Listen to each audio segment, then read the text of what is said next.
Welcome to SDH's coverage of everything going on in USL Championship. What we'll do is we will take you backward before we go forward and let you know about the chaos of the Eastern Conference.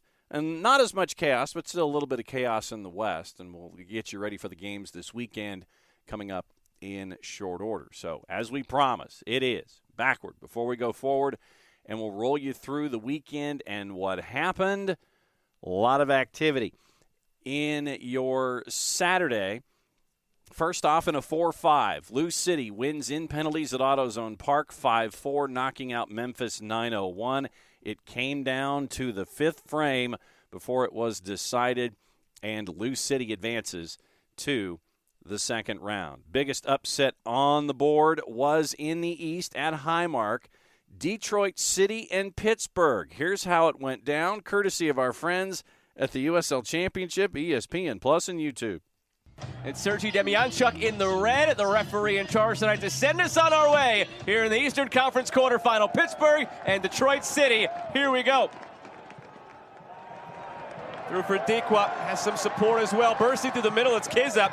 Tries to float it that way, taken down Kizza, nodded back to Steinwasser, and the free kick is granted. Is there a card attached to it? Detroit having to do a lot of recovery and defending early on. I'd like to see Detroit settle themselves in a little bit more, not expose themselves for these counters. Absolutely a yellow card. I agree with that decision from the ref. Pace of Williams gets by Farrell, has some help cleared out by Dos Santos, and a yellow shown. It's maybe one worth taking because if he doesn't take him out, tied the game in the 90th minute to force extra time. In extra time, down 2-1, tied it in the 116th minute, and then the 10th round of penalties scored the winning penalty. Loose poor clearance, Dikwa blocked! Amumensa tries to get it clear and does. Nightmare of a clearance effort. It's a good cross in, unlucky on the clearance here. Here's Steinwasser. It's a nervy first 20 minutes on the goal kicks, but gets this one clear with no trouble. Passed it right back down that way by Ordonez. A career in Nice up entirely before the move to USL Championship for this club.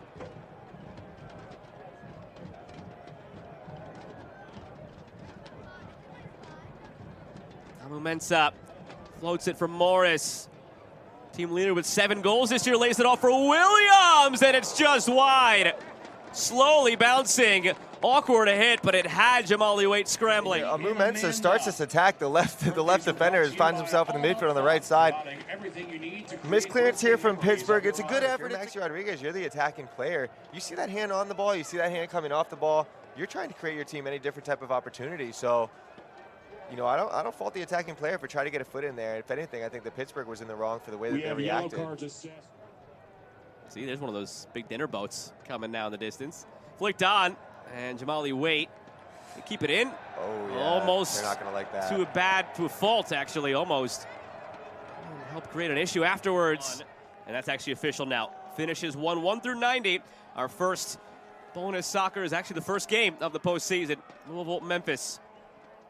Going an extra 30 minutes tonight. We are 23 minutes away from that same fate ourselves.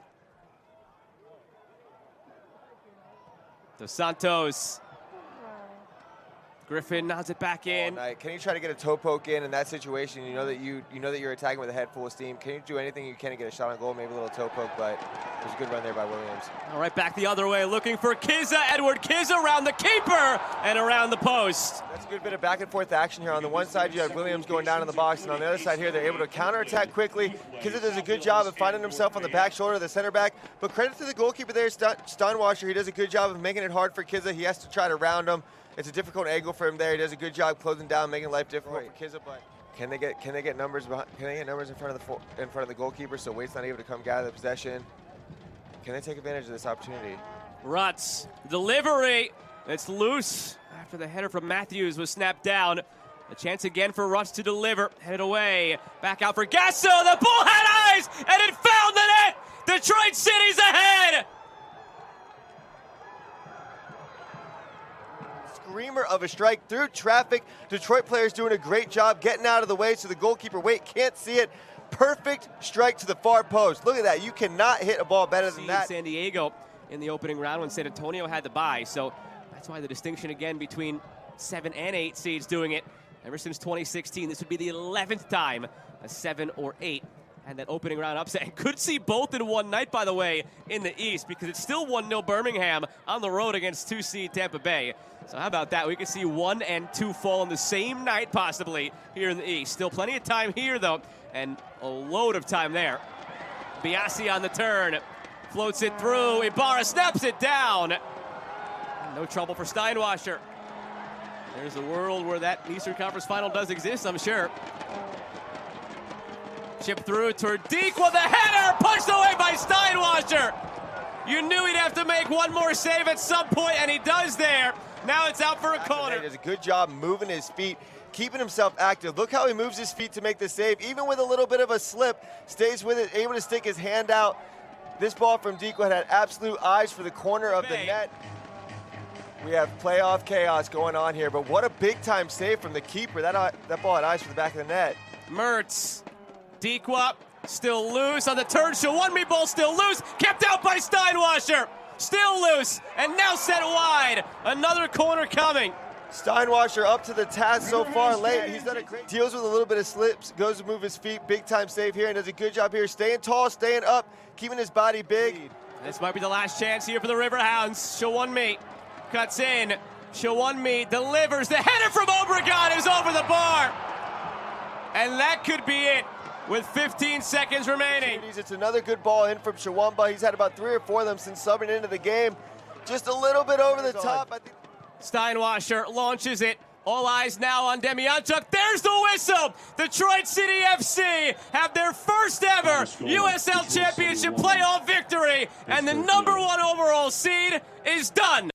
So Detroit City advances as the 8. Bob Lilly is probably still yelling at his top seed Pittsburgh Riverhounds. Bounced in the opening round. Also bounced. Birmingham does it to Tampa Bay 3-0, and it was all Legion in this one from absolute jump. Birmingham gets a goal in the 44th. Tabor Itaka makes it 1-0, and that was the score at the break. You end up with a switch at 45 plus 5. Matt Van Okel out, Trevor Spangenberg in net, but that didn't affect much. From a defensive standpoint, a crowd of just over 5,000 at Al Lang saw a goal by Nwegbo in the 57th, and then a goal by Prosper Kassim in the 77th minute, and that would be all that Birmingham would need. Tampa Bay hamstrung the entire day. Legion advance at Al Lang 3-0. Also in the West, San Antonio in a big matchup out there, the 4-5. San Antonio beats Switchbacks 1-0 at Toyota Field. Sacramento beats New Mexico United 1-0 at Hard Health. And in Irvine, Orange County over El Paso Locomotive by the score of 1-0. That was enough craziness for your Saturday. On your Sunday, Charleston thumped Indy 11 5-0 at Patriots Point, and that sets up the last game of the opening round at Torero. It would take a while. It was nuts. Phoenix goes to San Diego Loyal. Here's your highlights of a thriller, once again, courtesy of our friends at USL Championship, ESPN Plus, and YouTube.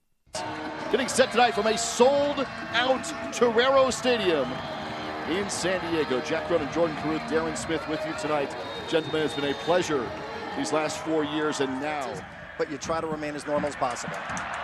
There's Joe Corona, the former U.S. men's national team member, with an early assist into the box. It's Ronaldo! A 5th-minute strike to put San Diego on the board!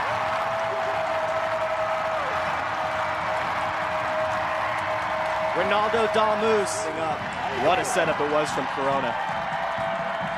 Not only does this give San Diego Loyal an early 1-0 lead, this is also the first goal in postseason history for San Diego Loyal. It's a great finish from Ronaldo.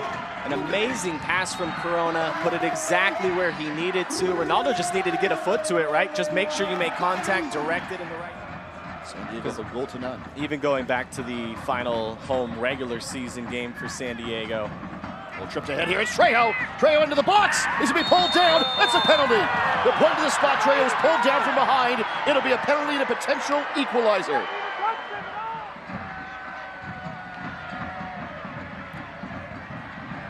On initial look. I didn't see anything that would indicate red. Okay.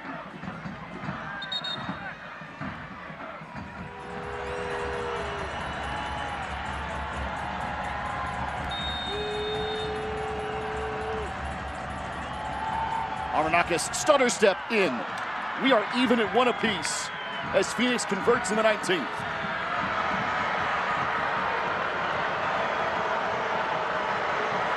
Stadium tonight is a good idea. We'll see how that plays out. Because what we were starting to talk about before that penalty set up, going back to that final regular season. Lance's system. This is right in front of the locals, too. It's Adams who fires away, and it's just taken down. Rios Novo with a save. Not because of what we were sponsored by during those shows, but because there's so much marine layer out here, and it really does impact the field. Carried into the 18, and went off the post. It's still alive, and again, off each side of the woodwork. An inch or two from going in and leveling this up. Good space, create the opportunity, fire off the shot inside of the post. And you got to be pretty frustrated that you can't put that follow-up away, because San Diego just came onto the scene only a couple years ago. Plus, I think we all would agree. It's Trejo again, just outside the 18, and this one's going through. It is in, 2 apiece, 42nd minute, right on through, and it's Trejo who has his 18th. Talk about it, Stoneman frustrated with the moment, not with Vegas.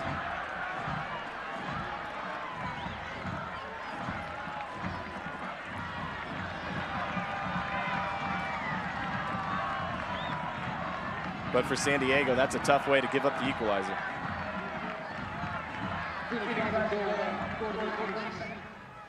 Certainly. But most likely, I mean, this is going to be the same starting 11s we'll see to start the second half. And another one. Another chance here, just wide. Formella. But you're right. If that first half had a minute or two more to it, I wouldn't have been surprised if it was 3-2 Phoenix. Oh, Vegas. What a save here. It's going to go out for a corner. Wow. It's pretty steady. Yeah, it's unexpected. On the line. A good chance here for King. Being able to cross it back and in. Phoenix is ahead. Right on the inside post. And Darish Formella has given Rising their first advantage.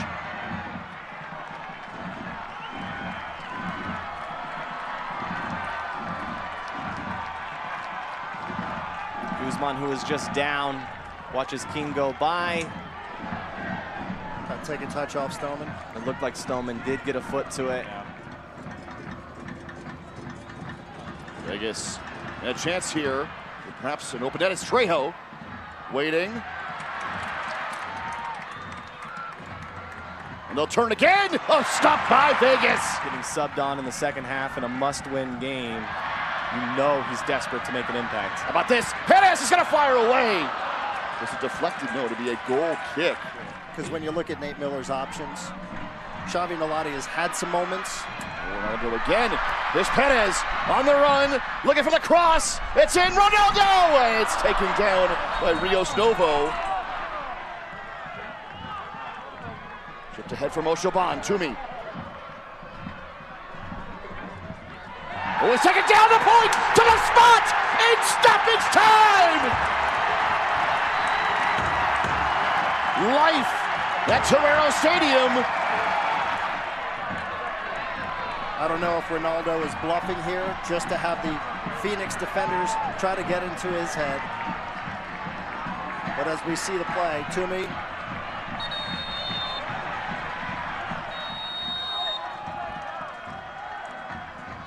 Ronaldo to keep the franchise alive. A hat trick tonight. Still going.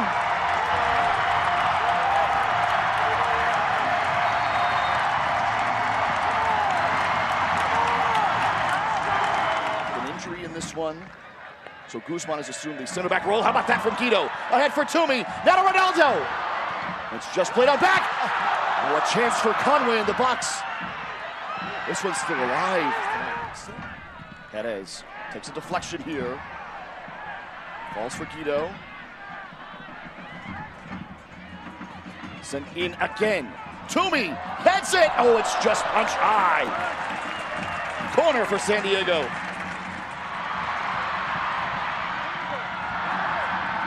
Phoenix will defend.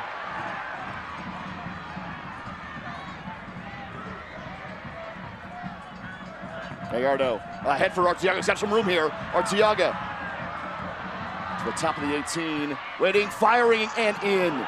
Phoenix in the 119th minute has put one in. Just a minute shy of extra time ending. A miracle now.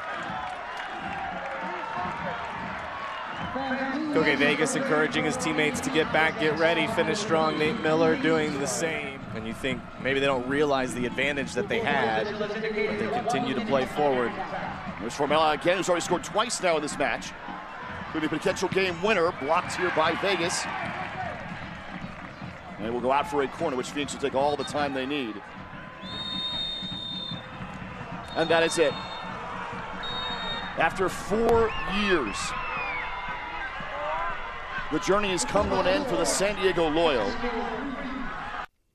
So Phoenix sends San Diego Loyal out of the playoffs, and you pour one out for San Diego as a franchise in USL Championship. You feel for the fans in San Diego. Full house at Torero Stadium. Took 120 minutes, and Phoenix advances in a 7-goal thriller by the score of 4-3. So that means that your matchups, and we'll get into juice boxes in a little bit, is Sacramento hosting San Antonio on Friday Night Football at Hard Health at 10:30. Saturday, Charleston hosting Birmingham at Patriots Point at 7. 7:30, Lou City hosting Detroit City. And 10 o'clock in Irvine, it's Phoenix Rising and Orange County. So what that means is that in the East, 8 goes to 5. 3, the only chalk that happened in the Eastern Conference, hosts the 7. 8, 5, 3, 7 Eastern Conference. And it was normal in the West. 4 goes to 1, and Phoenix as the only higher seed, meaning higher in number, as the 6, knocking off the 3 seed San Diego, travels to Irvine to take on Orange County. That is your conference semifinal round, and that is going to be happening this weekend. Biggest upsets of a number 1 seed in USL Championship playoffs history. They ranked them at uslchampionship.com. So here's the rundown. Number 7, Wilmington over Orlando City in 2012 with a 20-point difference in the standings. Number 6, RGV over Phoenix Rising in 2021. Number 5, Sacramento Republic, the 8, knocking off Real Monarchs with a 21-point difference in 2017. Number 4, Real Monarchs beat Phoenix Rising 2-1 in 2019 with a 24-point difference. Number 3, in the East, Red Bulls 2 over FC Cincinnati as the 1-5, 25-point difference in 2018.